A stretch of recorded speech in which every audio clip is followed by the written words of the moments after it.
London, 1822. The morning mist hung over the streets of London like a veil of secrets, enveloping the mansions of Mayfair in a grey mystery that seemed to reflect the state of mind of Lady Arabella Thornbury. Sitting by the window of her room at number 16 Grosvenor Square, she observed the morning bustle with the empty eyes of someone who had long since ceased to expect anything from life. For years, long years since that fateful night at the Ashford Spring Ball, when Lord Christopher Hartley publicly announced that he could not marry her, not because there was another engagement, not because their families objected, but simply because, in his own words, a union without true love would be a lie that I could not sustain, neither to myself nor to society. His brutal honesty had been like a sharp blade piercing his chest. It would have been easier to bear if he had betrayed her, if there had been scandal or dishonor. But no, Christopher simply looked at her with those compassionate blue eyes and declared that she deserved more than he could offer. His compassion hurt more than any cruelty. Arabella had taken refuge on the family's country estate in Berkshire, Thornbury Manor, where the rolling green hills and tranquil gardens had become both her refuge and her prison. At 27, she was considered a confirmed spinster, a fate she accepted with a resignation that surprised even her younger sister, Penelope. "Lady Arabella, your tea is served," announced Martha, her lady's companion since childhood, entering the room with a silver tray. The middle-aged woman frowned at the sight of her mistress still in her dressing gown. "Your sister is waiting in the living room. She said she has important news." Arabella sighed, turning away from the window. "Penelope always has urgent news. It usually involves some new gentleman she believes is my destiny."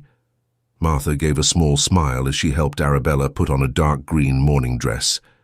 "Your sister only cares about your happiness, madam." "My happiness," repeated Arabella, the term sounding strange in her mouth like a word in a foreign language she had once known, but whose meaning she had forgotten. Penelope Thornbury, at 22, was everything Arabella no longer was. Vibrant, hopeful, with eyes that sparkled when she spoke of balls and suitors. Upon entering the living room, Arabella found her sister practically bouncing in her chair. A newspaper lay open before her. "Bella, finally I need to tell you something." Penelope rose in a whirlwind of peach-colored skirts, her blonde curls dancing around her rosy face. "Lord Blackwood has returned from his business trip to the continent." Arabella poured herself some tea with perfectly controlled hands. "And what does this have to do with me, my dear sister?" "Not at all." Penelope picked up the newspaper and began to read aloud. "The illustrious Duke of Blackwood, Sebastian Aldrich, returns to the capital after 3 years devoted to the affairs of his estates in Kent and the family business in France and Italy. Her Grace, known for its discretion and refinement, is expected for the social season that begins this month." "Penelope," Arabella said calmly, adding sugar to her tea, "I don't see how the arrival of a duke could interest me." Because Penelope approached, her blue eyes gleaming with determination. "Father received a letter from him this morning. The Duke of Blackwood has requested permission to visit you here at Thornbury Manor. He will arrive next week." Arabella nearly dropped her cup. Why would a duke visit our country estate? According to the letter, he is interested in our land adjacent to his. Apparently there is a matter concerning fishing rights on the River Kennet, which runs through both properties. Penelope sat down beside her sister, holding her hand. "But Bella, I've heard rumors about him. They say he's extraordinarily handsome, but distant. That he hasn't courted a lady in years. That something in his past has made him averse to marriage." "Then we're soulmates," Arabella replied bitterly. "Two dead hearts under the same roof. What a charming prospect." "Your heart isn't dead," Penelope insisted, squeezing her sister's hand. "Just asleep. And perhaps this mysterious duke is just the one who can awaken it." Arabella gently withdrew her hand. "Don't fool yourself, Penelope. My heart isn't asleep. It's dead, buried, and I've come to terms with it." But as the week went on, Arabella found herself thinking about the Duke of Blackwood more often than she cared to admit. Not with hope, she assured herself, but with curiosity. What kind of man was he? Why had he remained single, possessing a title and fortune? Was there some romantic tragedy in his past, as in hers? On the morning of the Duke's expected arrival, Arabella saw herself in the mirror for the first time in years. Concerned about her appearance, Martha had noticed the subtle change and had chosen a navy blue velvet dress that enhanced the amber tone of Arabella's eyes and matched her brown hair, which fell in soft waves to her shoulders. "So you look beautiful, madam," commented Martha, pinning a cameo around Arabella's neck, "just like in the old days." "Don't be silly, Martha," replied Arabella, but her gaze lingered on the reflection for a moment longer. "It is a matter of courtesy to receive a properly dressed visitor." The sound of a carriage in the circular entrance made Arabella's heart race uncomfortably. She descended the stairs with forced dignity, finding her father, Lord Edmund Thornbury, already in the entrance hall, nervously adjusting the slit in his shirt. "Ah, Arabella, how good that you came down," he said. His wrinkled face lit up with relief. "The Duke of Blackwood is an important man. We need to make a good impression." "Father, we are Thornberrys," Arabella reminded him gently. "Our lineage goes back to Norman times. We don't need to impress anyone." Before Lord Edmund could reply, the butler, Hastings, opened the front doors. "His Grace, the Duke of Blackwood." The man who entered was tall, very tall, with broad shoulders beneath an impeccably tailored overcoat. When he removed his hat, it revealed jet-black hair, a little too long by fashion standards, suggesting someone unconcerned with conventions. But it was when he looked up that Arabella felt breathless. Green eyes, not just any green, but a deep, intense green, the color of ancient forests. And there was something in them, a melancholy, a hidden pain that she recognized instantly because she saw the same thing in her own reflection every day. "Lord Thornbury," greeted the Duke with an elegant bow, his voice deep and slightly hoarse, "thank you very much for receiving me at your beautiful estate." "The pleasure is ours, Your Grace," Lord Edmund replied effusively. "Allow me to introduce my eldest daughter, Lady Arabella Thornbury." Sebastian Aldrich turned his green eyes to Arabella, and for an instant, just an instant, she saw surprise in them. Not admiration, not romantic interest, but recognition, as if he saw in her something she saw in him. "Lady Arabella," he said, leaning over her hand, his lips lightly brushing the air above her gloved fingers. "It's an honor." "Your Grace," replied Arabella, her voice firmer than she had expected. "Welcome to Thornbury Manor." When their eyes met again, something passed between them. It wasn't attraction, at least not in the conventional sense. It was a demonstration of understanding. Two survivors of battles of the heart, acknowledging each other's scars. Afternoon tea was served in the main hall where Penelope joined them, her usual conversation filling the potentially awkward silences. The Duke of Blackwood was polite, even attentive. But Arabella noticed that he rarely smiled, and when he did, the smile didn't reach his eyes. "Your estate in Kent is known for its gardens," Penelope remarked, pouring the Duke more tea. "I've heard you possess the largest collection of antique roses in England." "My mother was passionate about roses," Sebastian replied, accepting the cup with a nod. "Before she passed away 6 years ago, she cultivated every variety she could find. I maintain the gardens in her memory." "How sweet," sighed Penelope. "Lady Arabella also loves gardens. She spends hours in our greenhouse." Arabella gave her sister a warning look, but the Duke was already turning to her with genuine interest. "Indeed. Which plants do you prefer, Lady Arabella?" It was a simple question, but no one had asked it in years. No one cared about her preferences, her opinions, her tastes. She was merely the sad spinster of the family, to be tolerated and mercifully forgotten. "Lilies," she replied after a pause, "particularly lilies of the valley. There is something in their fragility, in the way they bloom even in the shadows, that comforts me." Sebastian watched her for a long moment. Flowers that thrive where others cannot. An admirable choice. The conversation flowed more easily after that, moving from gardens to literature and then to music. Arabella discovered, to her surprise, that the Duke was cultured and held strong opinions about the fashionable romantic poets of the time. "Byron is talented, undoubtedly," Sebastian commented, "but there's a certain self-indulgence in his melancholy that I find excessive." "I agree," Arabella said before she could stop herself. Everyone at the table looked at her in surprise. She rarely expressed opinions with such vehemence. There's a difference between feeling genuine pain and making a spectacle of it for the entertainment of others. The Duke's green eyes fixed on her with renewed intensity. Exactly. True pain is private, not performative. Well, interrupted Lord Edmund, visibly uncomfortable with the philosophical turn the conversation was taking.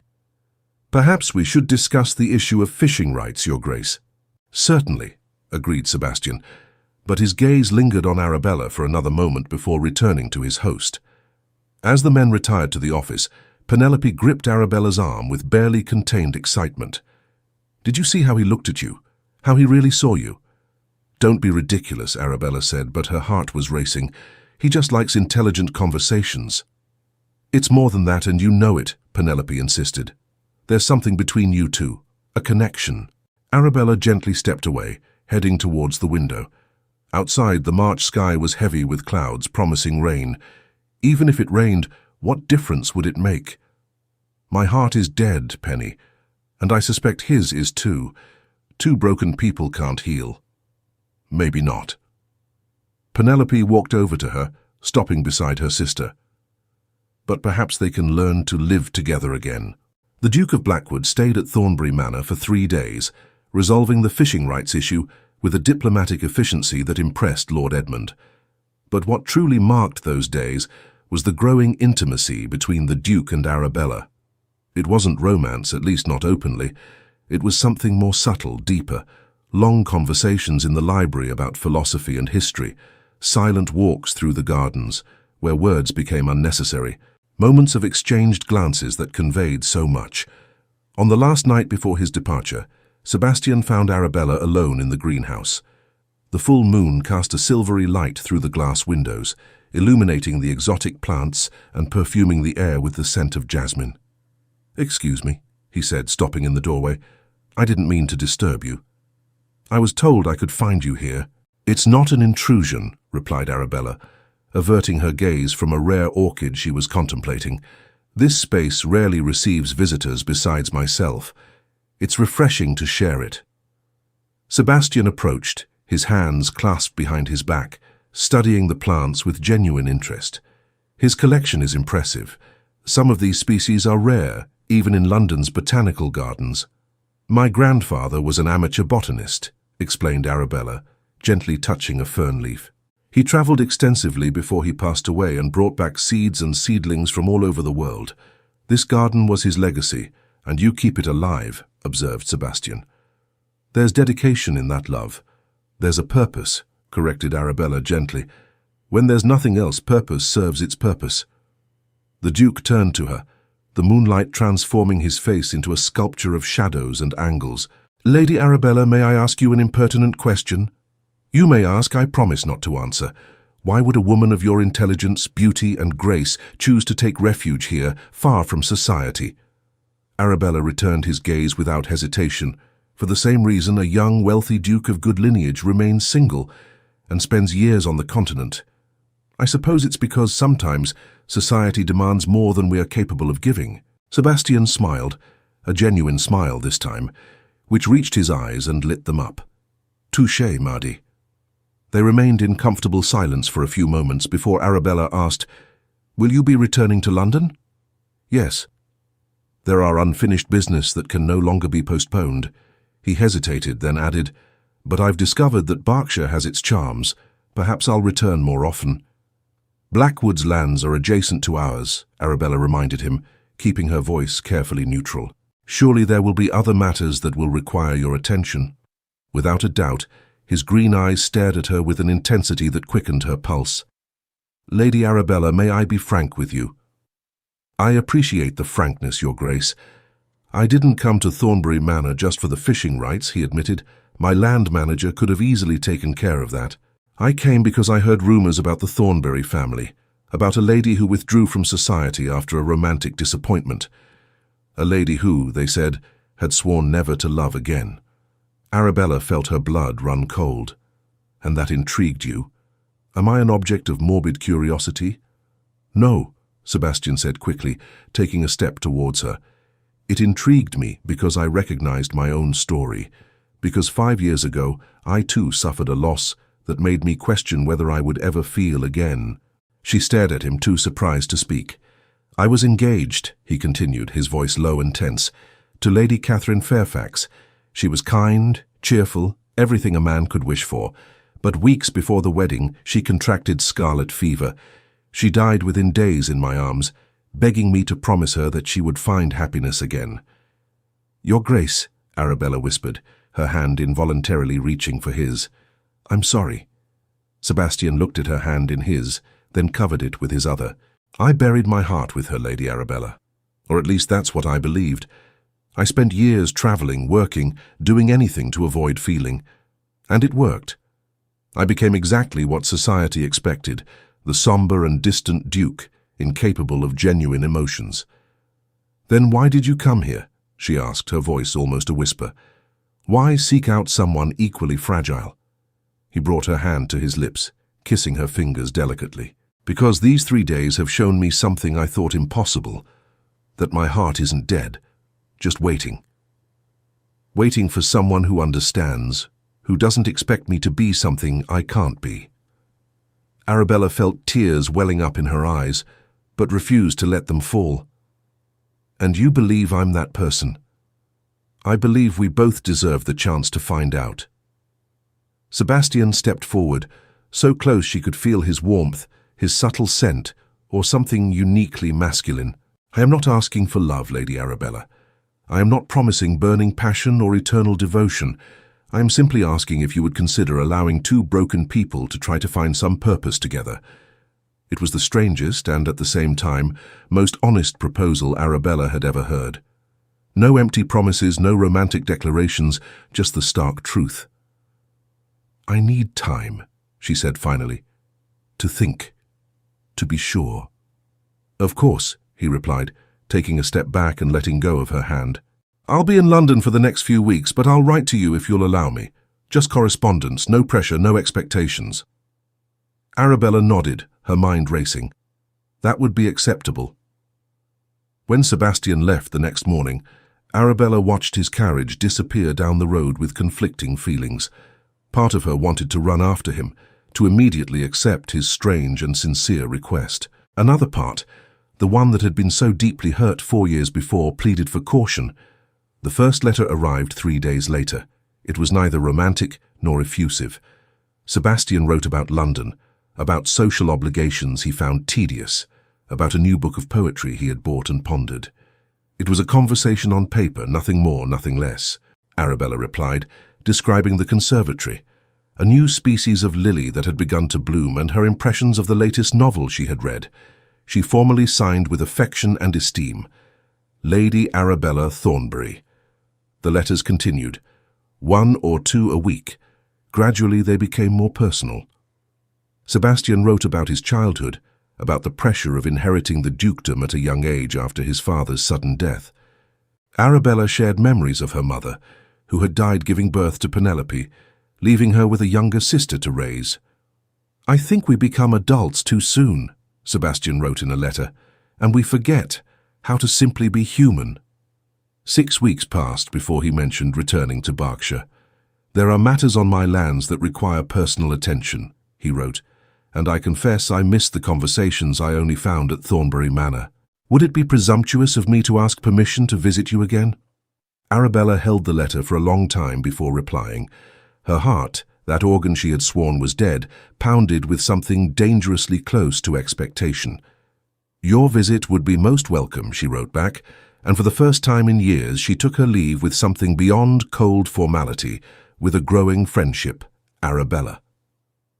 When Sebastian returned to Thornbury Manor, spring was in full bloom.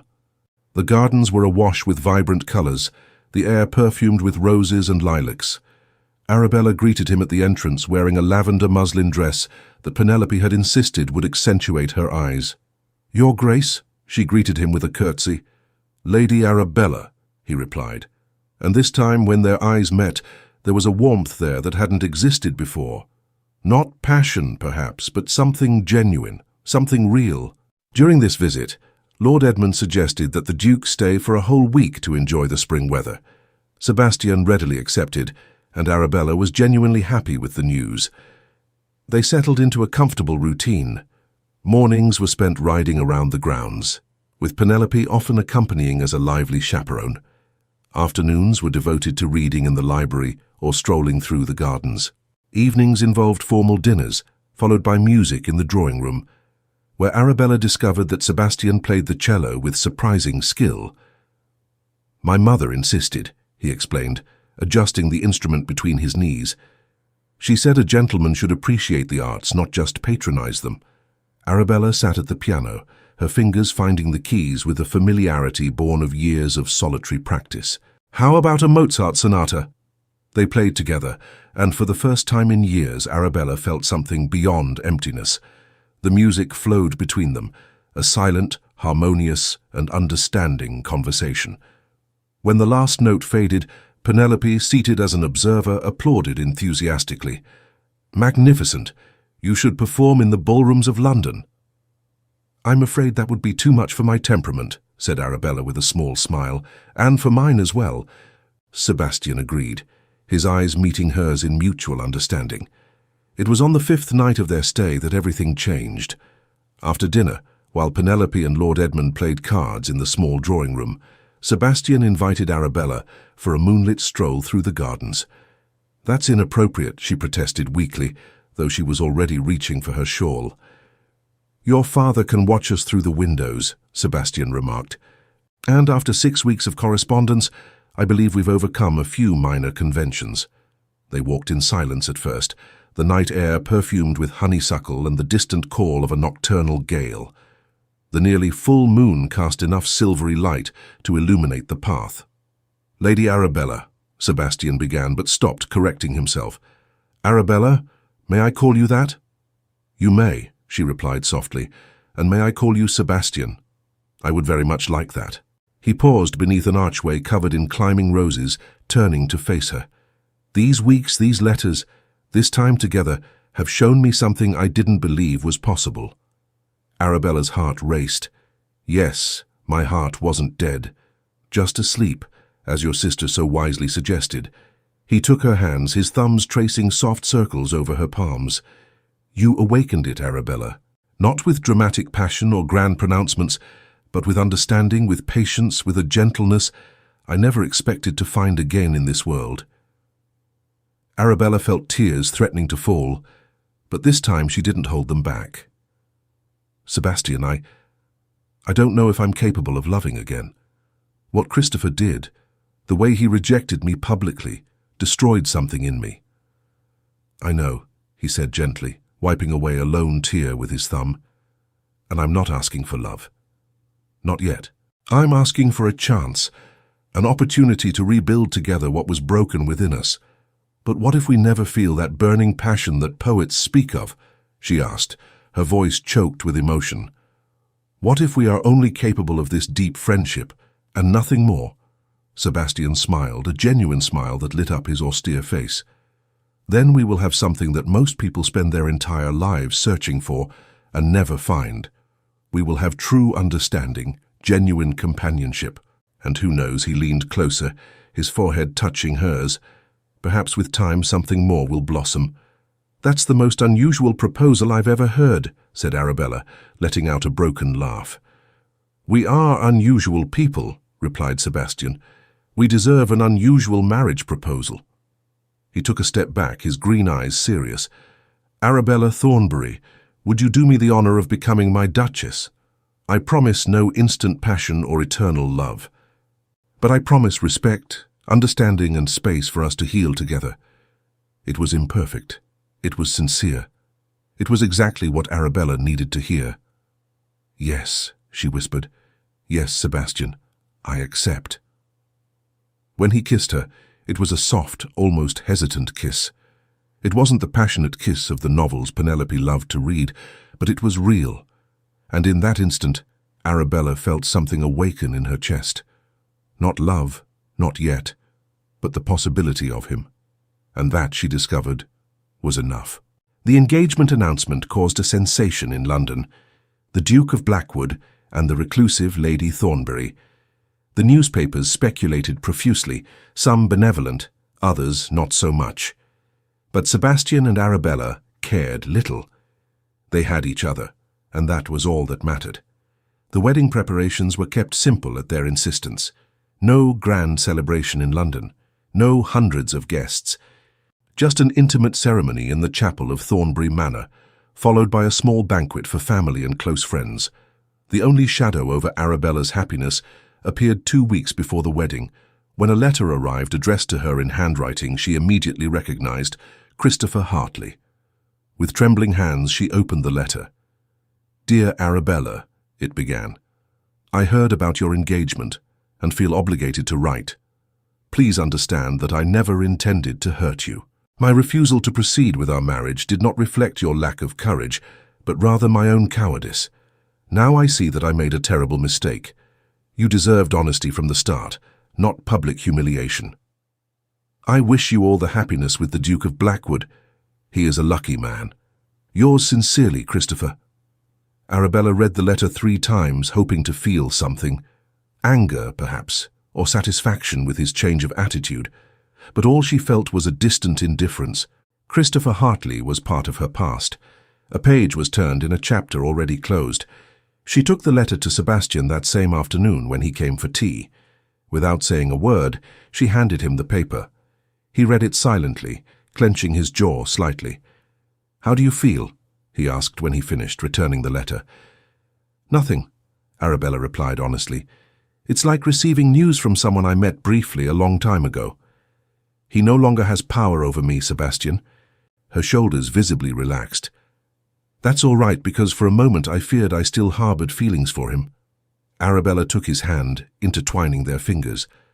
"My heart may have been dead, but when it began to awaken, it was only for you." Sebastian pulled her into his arms, embracing her tightly. "I don't deserve your grace, Arabella." "Nor I yours," she murmured against his chest. "But perhaps that's what makes you perfect." The wedding day dawned clear and golden, a rare June day without a cloud in the sky. Arabella woke earlier than usual, her heart pounding with nervousness and something that felt suspiciously like happiness. Martha helped her put on the dress, a process that took hours. The wedding dress was a simple yet elegant creation of ivory satin with delicate lace on the sleeves and neckline. There were none of the excessive frills and embellishments that fashion dictated, just clean lines that enhanced Arabella's graceful figure. "You look radiant, my lady," said Martha. Her eyes glistened with unshed tears. "Your mother would be so proud." Penelope entered the room in a whirlwind of pink silk, her bridesmaid dress billowing around her. "Bella, it's almost time." "And you look absolutely stunning." "I'm nervous," admitted Arabella, her hands trembling slightly as Martha adjusted a lace veil over her hair, which was styled in loose curls. "It's natural," assured Penelope, holding her sister's hands.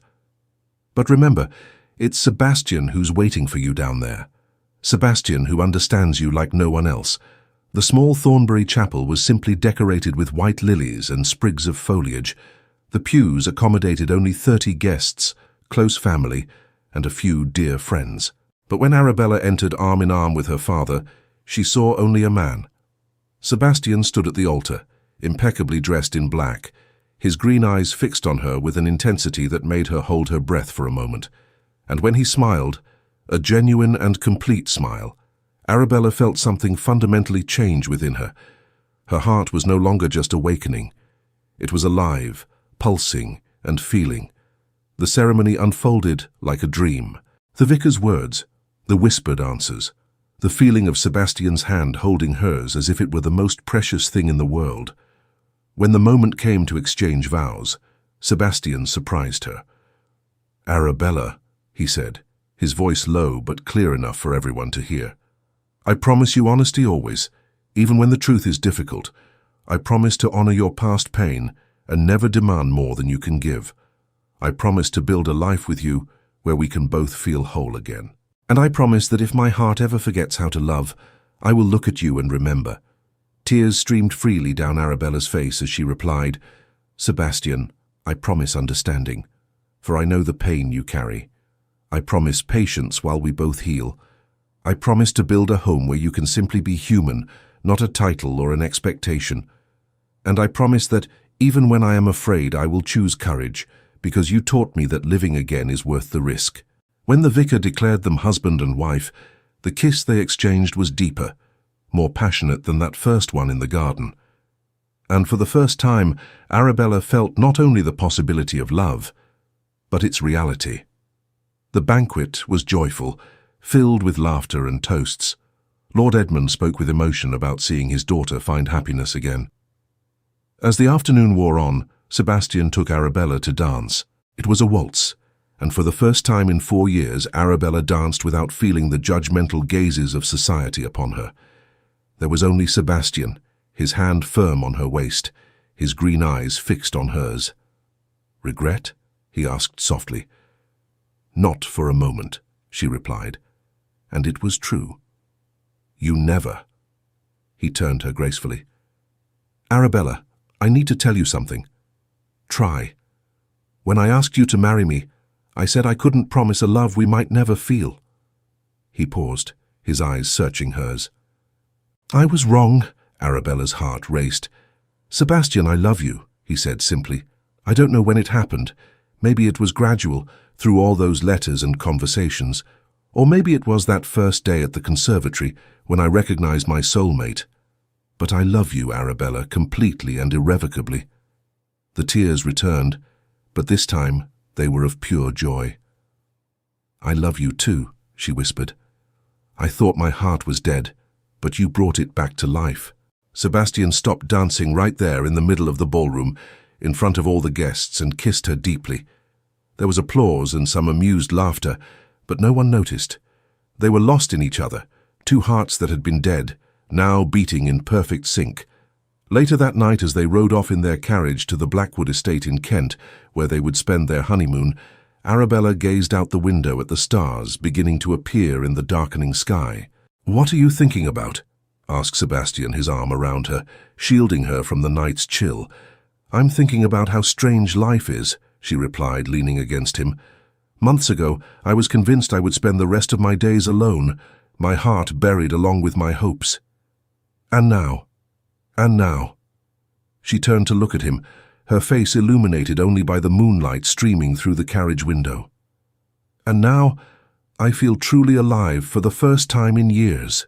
It's as if everything I've been through, all the pain and loneliness, had a purpose. It all led me to you." Sebastian kissed her forehead tenderly. "I feel the same. Catherine asked me to find happiness again. It took 5 years, but I finally fulfilled my promise to her. And I found much more than happiness.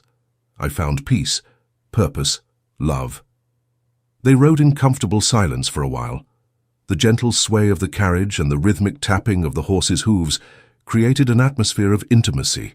Arabella felt safer than ever, nestled in her husband's arms. "Sebastian," she finally said, "can I ask you a question?" "Anything. When did you know you loved me?" "You said you weren't sure when it happened, but there must have been some moment when you knew." He pondered for a long moment. "Do you remember that afternoon in the library when we discussed Kay's philosophy?" "Yes. You argued that pure reason was insufficient without empirical experience, and you challenged me brilliantly." Sebastian smiled into the darkness. "At that moment, when your eyes shone with intellectual passion, when you forgot to be the reserved and sad lady, and simply were yourself, completely alive and present, I knew. Perhaps it wasn't love yet, but it was the moment I knew I could love again and that it would be you." Arabella felt her heart overflow. "For me, it was when you played the cello. There was so much emotion in your music, so much vulnerability. I saw the man behind the title, and he was magnificent." "We're being extraordinarily sentimental," Sebastian remarked humorously. "We're newlyweds," Arabella replied, laughing softly. "I suppose that's allowed." The Blackwood estate in Kent was even more impressive than Arabella had imagined. The mansion was immense, built of light-coloured stone that gleamed golden under the late afternoon sun when the twilight almost obscured the day. But what truly caught her attention were the gardens, hectares upon hectares of meticulously tended gardens, exactly as Penelope had described, and at the centre of it all, her late mother-in-law's rose garden, still in full bloom, a sea of colour and fragrance that took Arabella's breath away. "It's stunning," she whispered, as Sebastian helped her down from the carriage. "My mother used to spend hours here," Sebastian said, his voice choked with emotion at the memory. "She used to say that roses were like people, each one unique, each one requiring different care but all capable of extraordinary beauty, if loved as they should be." Arabella intertwined her fingers with his. "I wish I had known her." "She would have adored you," Sebastian assured her. "Just as I adore you." The first few days at Blackwood were a revelation. Away from the prying eyes of society, away from expectations and conventions, Sebastian and Arabella could simply be themselves. They spent their mornings exploring the gardens, their afternoons in Blackwood's vast library, and their evenings discovering each other. There was no more hesitation between them, no trace of the fear they had both carried for so long. When they made love, it was with tenderness and passion intertwined, each touch an affirmation that they were alive, complete, capable of feeling everything. And love grew stronger each day between them. Each day they got to know each other intimately, strengthened a love they had never felt before, and little by little the past was left behind, no longer even mentioned. They adored each other's company, and during one of their walks and conversations at the end of the afternoon she reflected, "Suffering," Arabella said, "teaches us things that no formal education could." Arabella and Sebastian felt a profound peace. There were no more shadows between them, no unspoken secrets. They were completely honest with each other, and in that honesty they found true freedom. The weeks in Blackwood flew by. June gave way to July, and it was time to return to London to fulfill certain social engagements. Arabella confessed to being nervous about facing society again, this time as Duchess of Blackwood. "Everyone will be watching," she said on the morning of her departure as Martha packed her things. "Judging, hoping I'll fail." Sebastian, leaning elegantly against the doorframe, smiled. "Let them watch, let them judge. You are the Duchess of Blackwood now, Arabella, and I will be by your side every step of the way." London in July was stiflingly hot, the city thick with cold smoke and unpleasant odours. But the Blackwood residence in Grosvenor Square was elegant and sophisticated, and the staff welcomed the new Duchess with warm approval. The first major test came 2 days after her arrival. Lady Peaton, one of London's most influential hostesses, sent an invitation to a summer ball. It was, as everyone knew, a test. If the new Duchess of Blackwood attended and was accepted, her position in society would be assured. "You don't have to go if you don't want to," Sebastian said as they examined the invitation over breakfast. "I can send our apologies." Arabella pondered for a long moment. The old Arabella, the one who had hidden away at Thornbury Manor for 4 years, would have refused immediately. But she was no longer that woman. "No," she said finally, lifting her chin. "Yes, I will go. I will face society and show everyone that Lady Arabella Thornbury is no longer dead. She has been reborn as the Duchess of Blackwood." The pride in Sebastian's eyes was gratifying. "This is my Duchess." On the night of the ball, Arabella dressed impeccably. She chose an emerald green silk dress that perfectly matched Sebastian's eyes and enhanced her own. Her hair was styled in an elegant way that left her neck exposed, where she wore an emerald necklace that had belonged to Sebastian's mother. "You look magnificent," Sebastian said as she descended the stairs. He himself was impeccably dressed in black and white, a powerful duke in every sense. "I'm terrified," she admitted softly. "I know," he offered her his arm. "But remember, you are not alone. You will never be again." Lady Peaton's ballroom was packed when they arrived. The instant they were announced, His Grace the Duke of Blackwood and Her Grace the Duchess of Blackwood, conversation ceased. All eyes turned to them. Arabella felt the old fear trying to overwhelm her, but then Sebastian pressed her hand against the curve of his arm, a small but comforting gesture. She took a deep breath and walked into the hall with her head held high. Lady Peaton hastened to greet them, her expression revealing genuine approval.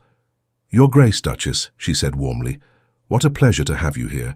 Your beauty and grace are even more impressive than the rumours suggested."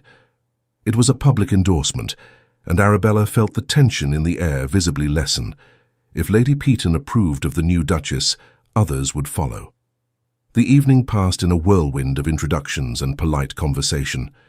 Arabella discovered that being Duchess of Blackwood gave her a kind of armor that Lady Arabella Thornbury had never possessed. People treated her with respect and distinction. It was during the third waltz that she saw him, Christopher Hartley, standing at the edge of the dance floor watching her. Her heart didn't race, her hands didn't tremble. She simply noticed his presence with the same indifference she would show any other stranger. "He's here," Sebastian murmured, following her gaze. "I know," Arabella replied calmly. "It doesn't matter. Do you want me to make him leave?" No. She looked at her husband, love shining in her eyes. "Let him stay. Let him see how happy I am. Let him understand that the power he had over me died a long time ago." When the waltz ended, Christopher approached. Arabella noticed nervousness in his eyes, perhaps even regret. "Excuse me, Duchess Blackwood," he greeted her with a deep bow. "May I grant you a moment?" Sebastian tensed beside her, but Arabella remained calm. "Mr. Hartley, of course." Christopher glanced nervously at Sebastian, who made no move to offer them privacy. "I wanted to personally congratulate you on your wedding and also ask for your forgiveness for my behavior 4 years ago." Arabella observed the man who had once broken her heart. He looked older, more tired. There were worry lines around his eyes that hadn't been there before. "Your apology is accepted," she said gently. "The past is the past, Mr. Hartley. We've both moved on with our lives." "You've always been too generous," Christopher said softly. "I was foolish," Arabella corrected gently, "and although your honesty hurt at the time, it freed me to find my true happiness." She looked at Sebastian, who watched the conversation with a carefully neutral expression. "I have found a man who loves me for who I am, and not in spite of who I am. For that, Mr. Hartley, I must thank you." Christopher paled slightly, but nodded with dignity. "Then I wish you all the happiness, Duchess. You deserve no less." He bowed again and withdrew. "That was extraordinarily magnanimous," commented Sebastian when they were alone again. "It was liberating," replied Arabella. "For 4 years I allowed that man and that moment to define my life. Enough. My story doesn't begin or end with Christopher Hartley. It continues with me, with you, with our future together." Sebastian pulled her into his arms right there in the middle of the ballroom and kissed her deeply. There were some scandalized murmurs, but of a much more romantic tone. "I love you," he said when they parted. "More than I ever imagined it was possible to love someone." "And I love you," replied Arabella, her heart so full that it seemed impossible to contain her joy. The following months were filled with pure happiness. Arabella flourished in her role as Duchess of Blackwood. She and Sebastian divided their time between London, where they received visitors and fulfilled social obligations, and Blackwood Hall, where they could simply be a loving couple. In the autumn, Arabella discovered she was pregnant. The news filled Sebastian with an almost childlike joy. He insisted that she get plenty of rest, which Arabella found sometimes touching, sometimes exasperating. "Sebastian, I'm pregnant, not disabled," she protested, when he tried to stop her from taking her daily walk in the gardens. "I know that," he said, looking a little embarrassed. "It's just that I've lost people I loved, and I can't lose you too." Arabella softened immediately, cupping his face in her hands. "You won't lose me. I'm strong, and our child will be too. But I need you to trust me. Everything will be all right." He nodded, kissing her palm. "You're right. Forgive my overcaution." "You're forgiven," she said with a smile, "but you're coming with me on the walk." As they strolled through the autumn gardens with golden leaves falling around them, Arabella reflected on how far they had come and felt so happy it was almost like living an impossible dream. Less than a year ago, she was a broken woman, hiding from the world, convinced her heart was dead. Now she was a beloved wife, a mother-to-be, a woman who looked to the future with hope, not fear. "What are you thinking about?" Sebastian asked, noticing her contemplative expression. "About miracles," she replied. "About how sometimes the most beautiful things in life come from the most unexpected places. How can a heart be dead and still learn to beat again?" Sebastian paused, turning her to face him. The golden autumn light bathed her dark hair and made her green eyes sparkle. It wasn't a miracle, Arabella. It was a choice. You chose to try again. You chose to risk your heart once more. And that courage, that will to live despite the fear, is more admirable than any miracle. Tears, something common in pregnancy, filled Arabella's eyes. We chose Sebastian, the two of us. We chose to heal. We chose love. We chose life. He then kissed her gently, tenderly, as if she were the most precious thing in the world. And at that moment, surrounded by the colors of her home, with the promise of a new life blossoming among them, Arabella knew with absolute certainty that her heart was not only alive, but also complete. Winter arrived, bringing snow that transformed Blackwood Hall into something out of a fairy tale. Arabella, now visibly pregnant, spent her days reading by the fireplace, embroidering for the baby's room, and writing letters to Penelope, who was engaged to a respectable young gentleman. One January afternoon, as the snow fell gently outside, Arabella sat in the greenhouse Sebastian had built especially for her. It was smaller than the one at Thornbury Manor, but perfectly adequate, filled with lilies and other plants she adored. Sebastian found her there, seated in a comfortable chair, one hand on her rounded belly, a book forgotten in her lap. "Comfortable?" he asked, sitting on the arm of her chair. "Perfectly," she smiled. "Your child is particularly active today. I believe he or she will be a strong boy like their father, or a strong girl like their mother," Sebastian suggested, placing his hand over hers. Feeling the baby kick, they sat in comfortable silence for a few moments, watching the snow fall through the glass windows. "Sebastian," Arabella said finally, "there's something I want to tell you." "Tell me." "When we met, you offered me something I thought was enough: companionship, understanding, a path to healing together." She turned to look at him. "But we received so much more than that. We received true love, passion, a joy I never believed possible again." "I feel the same," said Sebastian, his voice choked with emotion. "But here's what I really want to say," she continued. "Even if we hadn't found that passion, even if our marriage had been only what we promised each other in that garden, it still would have been enough. Because what we've built together, this deep friendship, this mutual respect, this understanding is the foundation of everything else." Sebastian knelt before her, ignoring her protest. He took her hands in his, kissing each one. "Arabella Thornbury, who is now Arabella Aldrich, Duchess of Blackwood," he said solemnly, "you have not only brought life to my life, you have shown me what it means to truly live and love. Every day with you is a gift I never imagined I deserved." "We deserve it," said Arabella firmly. "After everything we've been through, all these years of pain and loneliness, we deserve this happiness," Sebastian said.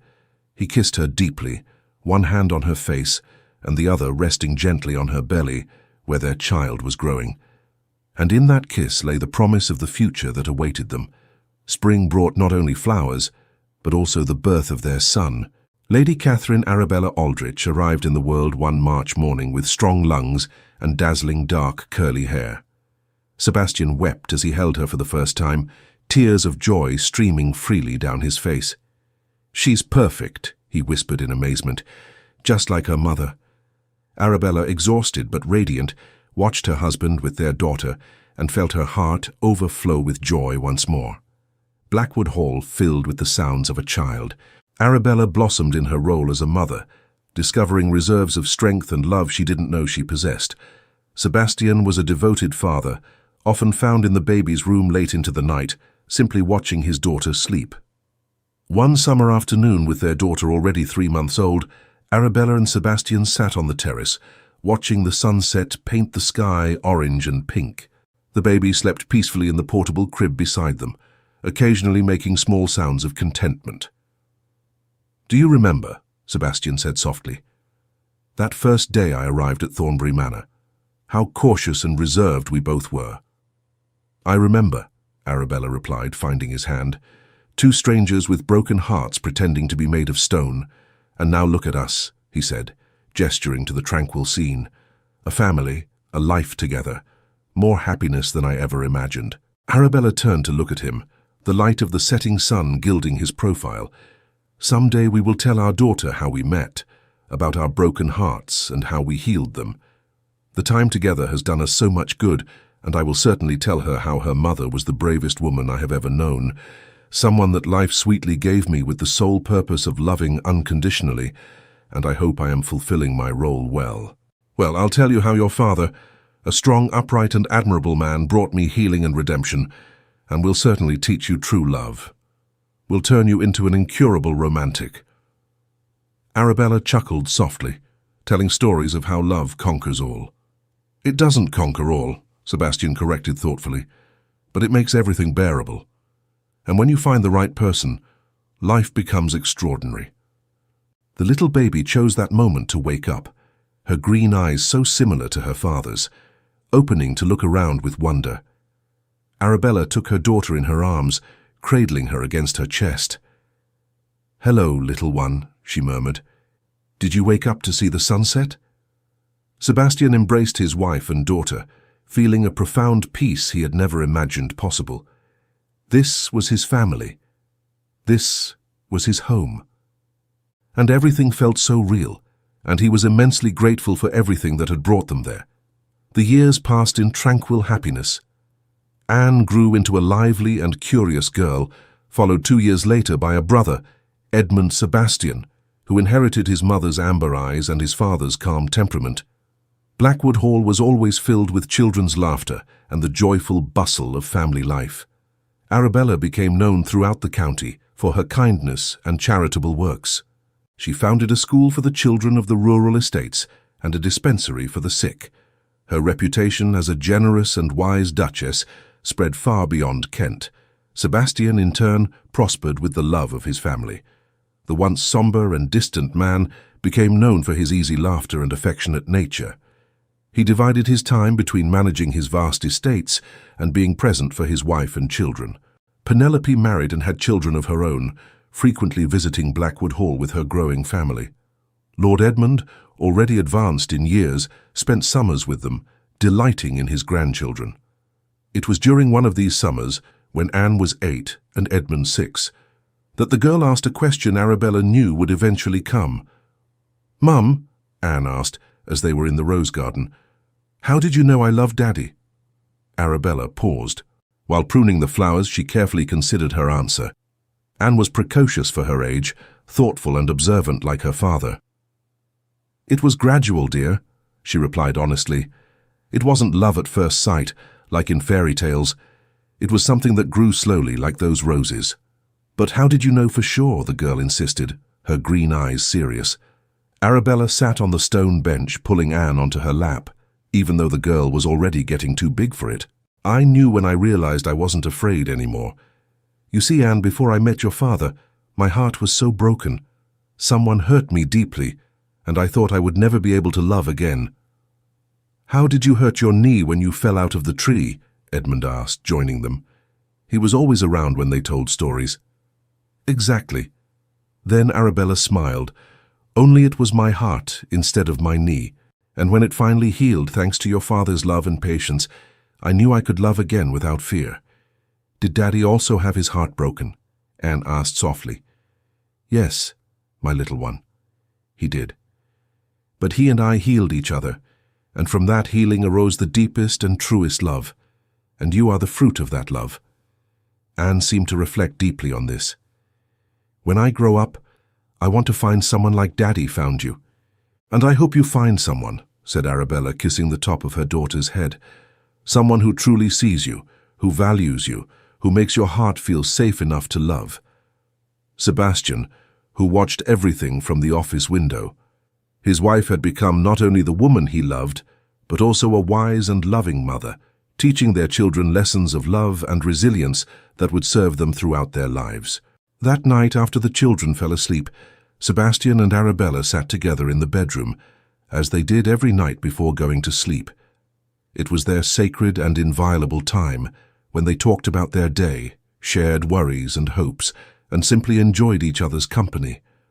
"I overheard your conversation with Anne today," said Sebastian, brushing Arabella's long hair, a nightly ritual they both cherished. "Did you know I was listening?"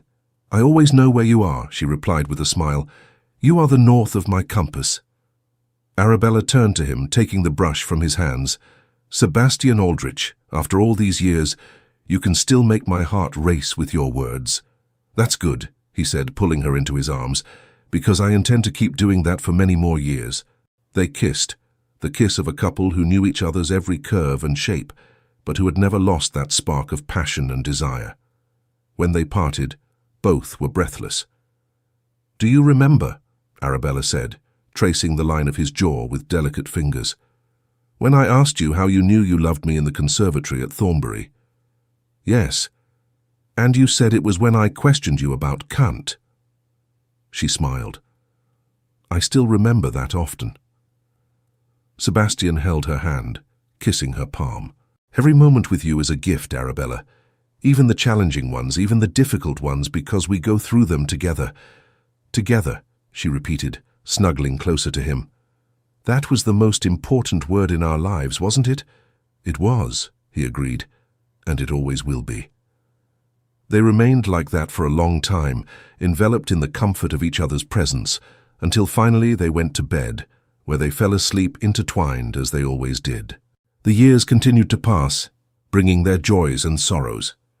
Lord Edmund passed away peacefully in his sleep when Anne was 12 years old, leaving behind a deep sense of loss, but also a legacy of love and happy memories. Anne blossomed into a young woman of extraordinary beauty and intelligence.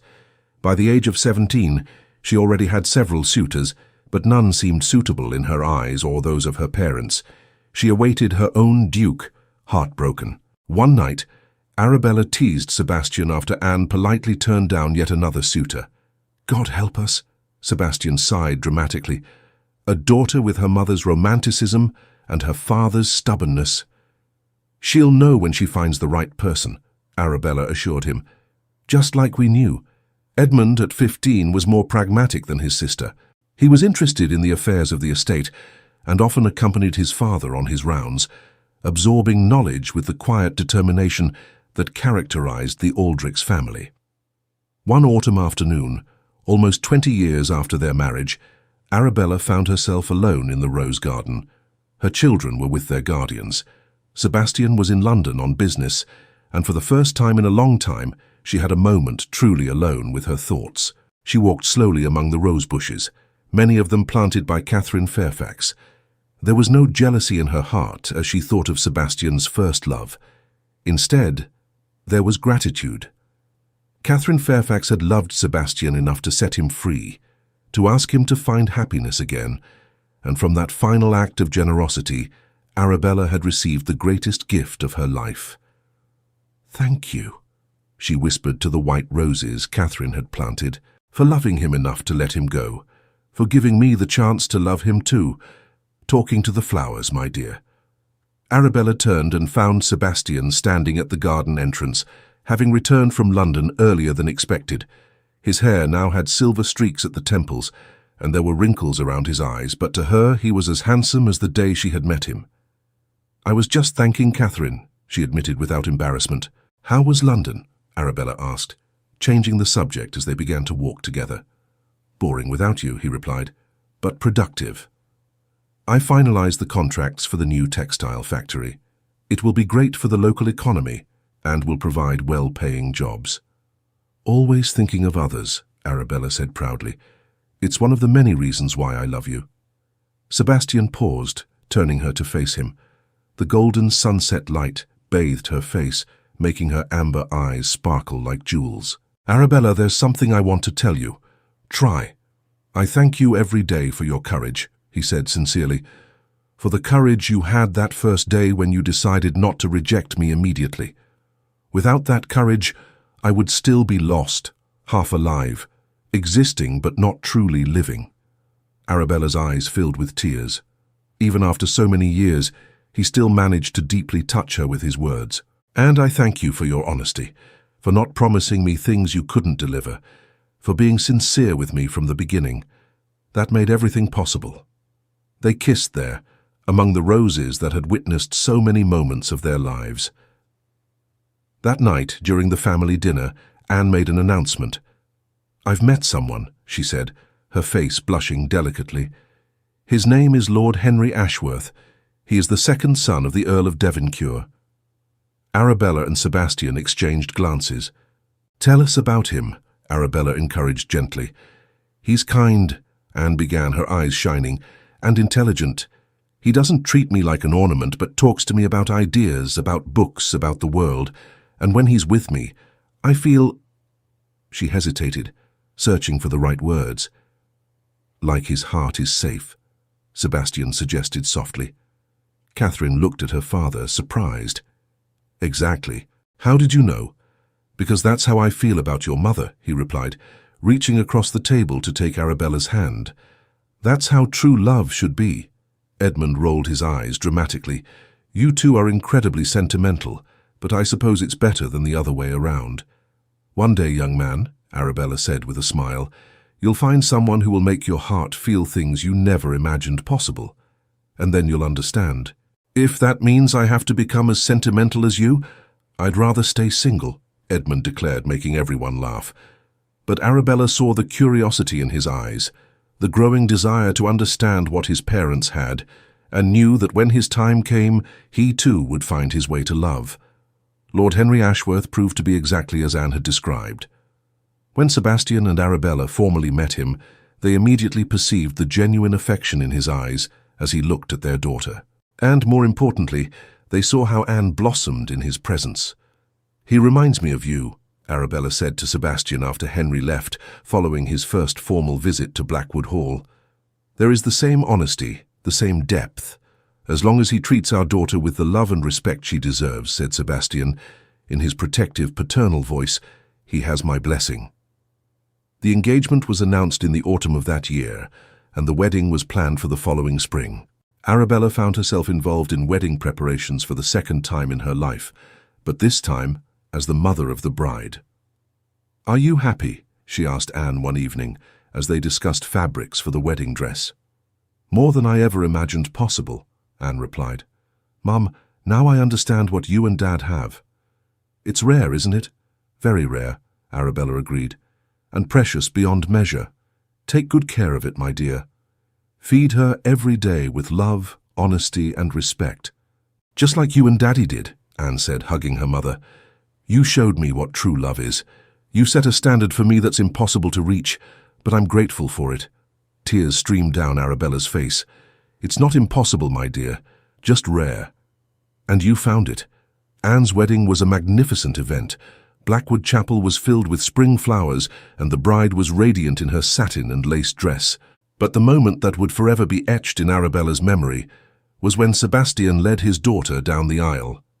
Father and daughter stopped halfway, and Sebastian whispered something in Anne's ear that made her laugh through her tears. Then he kissed her cheek and handed her over to Henry Ashworth, a clearly smitten and reverent young man. When Sebastian returned to the bench beside Arabella, she saw tears in his eyes. She took his hand, squeezing it gently. "Our girl," he whispered. "She found her own happy ending," Arabella added, "just like us." In the years that followed, Anne and Henry had 3 children. Edmund married a kind and determined young woman who challenged him intellectually, and Blackwood Hall became the heart of a constantly expanding family. Sebastian and Arabella became devoted grandparents, delighting in their grandchildren with the wisdom and patience that only age brings. They still spent every night together, talking, sharing experiences, simply being there for each other. It was on a winter's night, almost 30 years after their wedding, that Arabella found Sebastian in the rose garden, now covered in snow. He stood before Catherine Fairfax's white roses, deep in thought. "Sebastian," she called softly, approaching him, "are you all right? It's very cold out here." He turned to her, and she saw that his face was wet with tears. "I was thinking about all the years that might never have happened," he said. "If I hadn't had the courage to visit Thornbury Manor, if you hadn't had the courage to accept me, all this happiness, our children, grandchildren, our whole life together, might never have existed." Arabella hugged him tightly. "But it happened. It happened because we both chose courage instead of fear. We chose to try instead of giving up." "I love you so much," Sebastian murmured against her hair, now speckled with silver. "More now than when we got married. more every day. "And I love you," Arabella replied. Two hearts that survived pain, found healing, and built a life of extraordinary love. The snow fell softly around them, but they didn't feel the cold. All they felt was each other's warmth. When they finally returned inside, to the warmth of the fireplace and the sound of their grandchildren playing in the living room, Arabella looked back one last time at the rose garden. In spring, the roses would bloom again as they always did, and they'd be there to see them together as they always have been. Because some loves are like gardens. They require patience, care, and constant dedication. But when properly cultivated, they blossom into something of unparalleled beauty, something that endures through the seasons, through the years, through a lifetime. And so it was with the love of Sebastian and Arabella, a love that began with two hearts closed to love, but that transformed into something more alive, more vibrant, more true than either of them had ever imagined possible. Years later, when Sebastian passed away peacefully in his sleep at the age of 78, with Arabella holding his hand, his last words were, "Thank you for teaching me to live again." And Arabella, though her heart was broken by the loss, knew that she would live loving him until her last day, because he had taught her that love can rise from the ashes, that it's never too late to start over. She lived for another 10 years, surrounded by her children, grandchildren, and eventually great-grandchildren. And every night, before falling asleep, she whispered in the darkness, "I love you, Sebastian." When she finally joined him, it was with a smile on her face and a heart that, though it had stopped beating, never ceased to love. And in the rose garden of Blackwood Hall, Catherine Fairfax's white roses and Arabella's lilies of the valley grew side by side, intertwined, a perfect metaphor for love that transcended death, connected souls, and proved that even dead hearts can learn to beat again. Dear listener, there's something deeply comforting about a love story that is reborn, isn't there? Watching Arabella and Sebastian find their way back to each other despite past wounds, perhaps you'll be reminded of the extraordinary resilience of the human heart. Their journey reflects something many of us already know to be true. Life offers unexpected second chances, often when we least expect them, and our capacity to love again remains intact even after disappointment or loss. Like Arabella, many of us have experienced disappointment. We have felt the pain of betrayal or the silent anguish of loneliness. We build walls to protect ourselves, sometimes forgetting that these same walls can prevent us from feeling both joy and pain. And, like Sebastian, some of us live believing that certain emotions are beyond our reach, that we are somehow incapable of the connections our souls most crave. But life, in its infinite wisdom, often has other plans for us. Your own story, dear listener, carries within it all the dignity and beauty of Arabella and Sebastian's romance. The challenges you faced, the losses you suffered, the moments when you had to summon a courage you didn't even know you possessed. These are not mere obstacles to be overcome. They are the very elements that shaped you into someone capable of loving deeply and truly understanding. As you rest tonight, remember that each chapter of your life has prepared you for the chapters yet to come. The wisdom you have accumulated over the years is not a burden, but a precious treasure, a collection of moments, both bright and dark, that give you the unique ability to fully savor life's sweetness and face its challenges with the strength and dignity you deserve. May you find comfort in knowing that, just like the winter snow that covered Arabella and Sebastian's wedding, even the coldest seasons of our lives eventually give way to renewal. Your heart remains as capable of warmth, connection, and yes, even passion, as it was in your youth. Perhaps even more so, tempered as it is by the wisdom of experience. Rest well tonight. Feel the protective embrace of all who love you, visible and invisible. And most importantly, remember that it's never too late to let your soul be inspired by the people and experiences that give meaning to life. Thank you for joining us to the end of this exciting journey. If this story touched your heart, we invite you to subscribe, like, comment, and share our channel. Your support inspires us to continue creating more stories of love, redemption, and breathtaking twists. Help us reach our first 2,000 subscribers, and together we will continue sharing heartwarming stories. At the end of this video, you'll see a suggestion for another of our historical stories. Click and let yourself be enchanted by another unforgettable tale. Thank you immensely. Echoes of Romance.